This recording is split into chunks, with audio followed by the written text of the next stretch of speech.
बिस्मिल्लाहिर्रहमानिर्रहीम अस्सलामुअलैकुम। परदेसी न्यूज़ में खुशामदीद। इंडियन दोस्तों के लिए फ़्लाइट्स के मुतालिक बुरी ख़बर आई है। हम तो इस इंतज़ार में थे कि किसी न किसी तरफ से फ़्लाइटों के मुतालिक कोई अच्छी ख़बर आए, लेकिन इस वक्त अच्छी ख़बर की कोई भी उम्मीद किसी भी तरफ से नहीं है। इंडिया से ख़बर जो आई है वो सऊदी गज़ट ने भी शेयर किया है। इस खबर के मुताबिक इंडिया ने सिविल एविएशन ने फ़्लाइट की जो पाबंदी है उसमें मज़ीद तोसी की है और इस तोसी को 30 अप्रैल तक बढ़ा दिया गया है। याद रहे कि इससे पहले जो इंडियन हुकूमत ने, इंडियन सिविल एविएशन ने ये पाबंदी लगाई थी, ये 21 मार्च 2021 तक थी और उसके बाद हटाने का मंसूबा था। लेकिन इस वक्त इंडिया में कोरोना वायरस के केसेस भी काफ़ी ज़्यादा है और दूसरी तरफ इंडियन हुकूमत चाहती है कि वो ज़्यादा से ज़्यादा लोगों को वैक्सीन लगा लिया जाए और इस वक्त वहाँ इंडिया में 45 बरस से जितने ऊपर लोग हैं उनको वैक्सीन लगाया जा रहा है।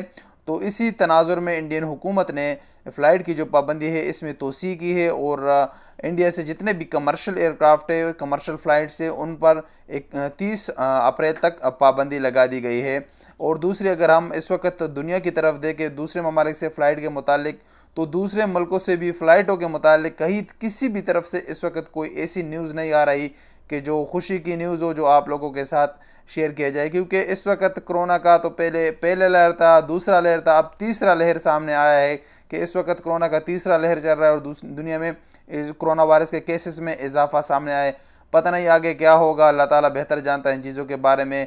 हम तो सिर्फ दुआ कर सकते हैं और जो भी न्यूज़ आएगी वो न्यूज़ आप दोस्तों के साथ शेयर करें। आप भी दुआ करें और दुआओं में हमें अपने साथ लाजमी याद रखिएगा।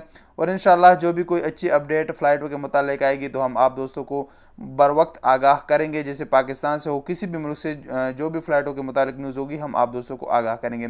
इंशाअल्लाह ये एक शॉर्ट सी वीडियो थी। मिलेंगे अगली वीडियो के साथ। इजाज़त दीजिए। अस्सलामु अलैकुम वरहमतुल्लाहि वबरकातुहू।